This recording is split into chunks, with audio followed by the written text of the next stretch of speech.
रात के सन्नाटे में डूबा हुआ रेलवे स्टेशन, जहां दूर दूर तक कोई इंसान नजर नहीं आ रहा। रवि पसीने से तरबतर भागता हुआ प्लेटफॉर्म नंबर 4 पर आता है। अरे नहीं नहीं, ऐसा नहीं हो सकता। ट्रेन कैसे छूट सकती है? रवि हांफते हुए अपनी घड़ी देखता है, जिसमें रात के 1:45 बज रहे हैं। तभी वो कहता है, अरे नहीं, मैं बहुत लेट हो गया हूँ ऑफिस से निकलने में ही। ऐसे तो मैं टाइम पे घर नहीं पहुँच पाऊंगा, और कल मेरी बेटी अनिका का फर्स्ट बर्थडे है। अरे नहीं, मैं उसे मिस नहीं कर सकता।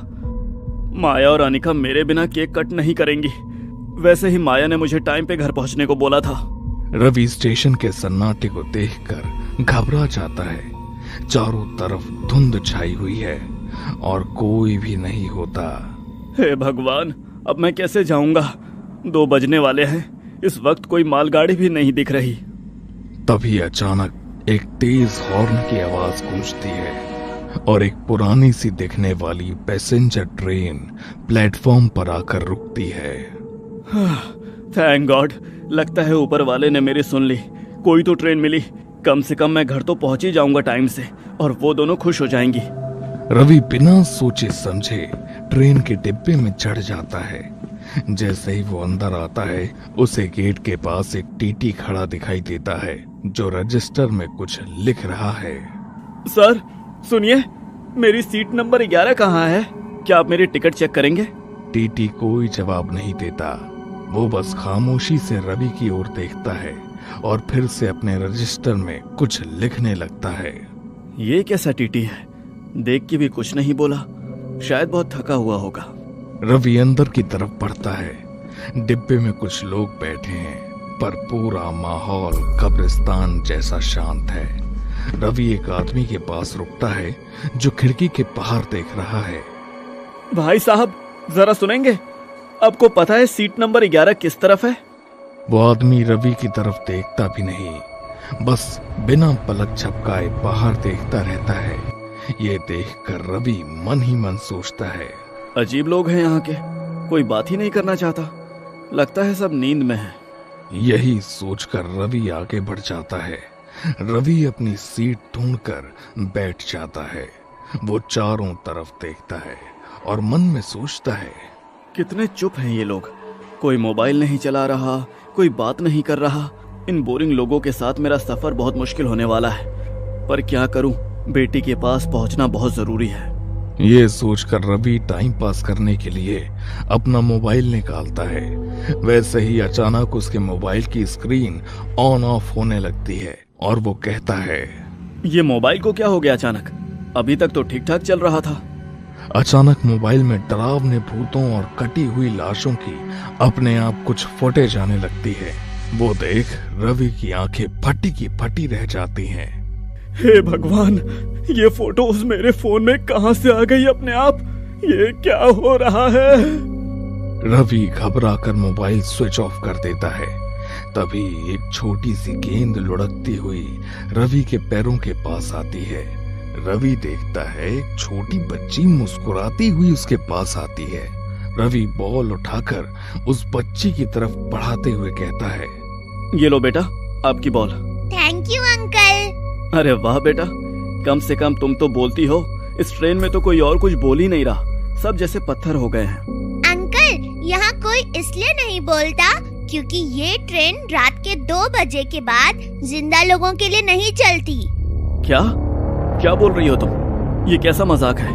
Okay bye. ऐसा बोल के बच्ची अगले डिब्बे की तरफ चली जाती है। रवि के माथे पर पसीना आने लगता है।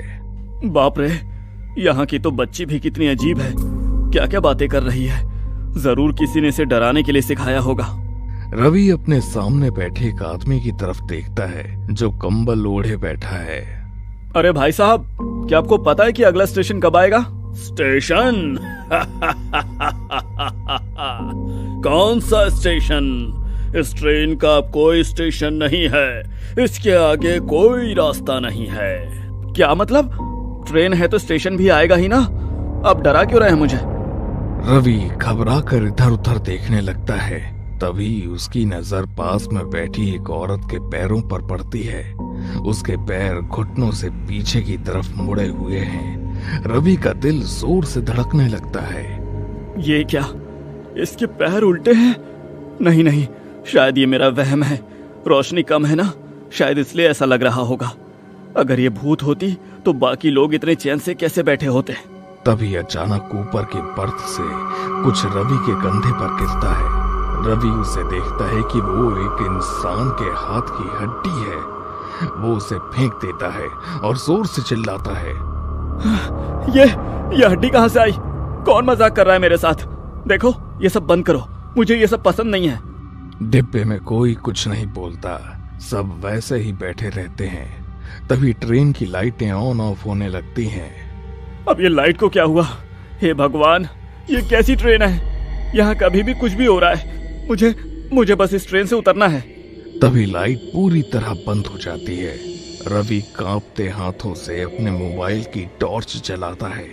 रोशनी जैसे ही सामने वाली औरत के चेहरे पर पड़ती है, रवि की चीख निकल जाती है। उसकी आंखें बिल्कुल काली और उनमें से खून निकल रहा होता है। बचाओ! ये क्या है? लाइट वापस आती है। वो औरत अब रवि को देखकर डरावनी मुस्कुराहट दे रही है। तुम मुझे ऐसे देखकर मुस्कुरा क्यों रही हो? क्या चाहिए तुम्हें? इसलिए मुस्कुरा रही हूँ क्योंकि ये ट्रेन 2 बजे के बाद जिंदा लोगों के लिए नहीं है। अचानक उस औरत का चेहरा तेजी से बदलने लगता है। तभी रवि सामने वाले आदमी से कहता है, भाई साहब, देख रहे हो ये कौन है? ये कैसी बात कर रही है? हाँ, वो सही तो बोल रही है। इतना बोलते ही उस आदमी की एक आंख बाहर निकल आती है। रवि पागलों की तरह भागने लगता है। मुझे टीटी के पास जाना होगा, वो जरूर मेरी मदद करेंगे। रवि दौड़कर अगले डिब्बे में पहुंचता है और टीटी से बोलता है, टीटी साहब, देखिए वहाँ कैसे लोग बैठे हैं। आप कुछ करते क्यों नहीं? ये सब क्या हो रहा है इस ट्रेन में? जैसे ही रवि टीटी को देखता है तो टीटी की आंखें लाल हो जाती हैं। ये देख रवि डर जाता है और वो वहां से भाग जाता है। आगे जाके उसे फिर वही आदमी बैठा मिलता है। भाई साहब, प्लीज मेरी मदद कीजिए, इस ट्रेन में सब भूत हैं। तुम ऐसा क्यों बोल रहे हो? तुम्हें बताया तो, ये ट्रेन जिंदा लोगों के लिए नहीं है और अब तुम भी हमारे जैसे बन गए हो। जब वो आदमी अपने ऊपर से कंबल हटाता है तो रवि देखता है कि उस आदमी का हाथ कटा हुआ है और उसमें से खून टपक रहा है। रवि ये देख वापस अगले डिब्बे की तरफ दौड़ता है। वहां पहुंचते ही वो जो देखता है उससे उसका कलेजा मुंह को आ जाता है। ये नहीं हो सकता है। यहाँ भी वही सेम औरत बैठी होती है और वो बच्ची भी वही है और उसका चेहरा काला पड़ गया है। बचाओ, कोई मुझे बचाओ, मैं यहाँ नहीं रहना चाहता। रवि पागलों की तरह एक डिब्बे से दूसरे डिब्बे में भागता है। वो जिस भी डिब्बे में जाता है वही लोग उसे वहां पहले से ही बैठे मिलते हैं। आप लोग यहाँ कैसे? आप तो पिछले वाले डिब्बे में थे ना? अंकल, आप अभी तक नहीं समझे? सालों पहले इस ट्रेन का भयानक एक्सीडेंट हो चुका है। हम सब तो मरे हुए हैं और आप भी। नहीं, मैं मरा नहीं हूँ। मेरी बेटी का जन्मदिन है, मुझे जाना है, वो मेरा इंतजार कर रहे हैं। रवि आखिरी डिब्बे की तरफ भागता है। वहां उसे वही भयानक औरत खड़ी मिलती है। भागकर कहाँ जाओगे रवि? आगे अब कोई रास्ता नहीं है। वापस जाओ और जाकर अपनी जगह पर बैठो। रवि डर के मारे वापस अपनी सीट नंबर 11 के पास आता है। वो देखता है कि उसकी सीट पर कोई बैठा है। तुम कौन हो? मेरी सीट पर क्यों बैठे हो?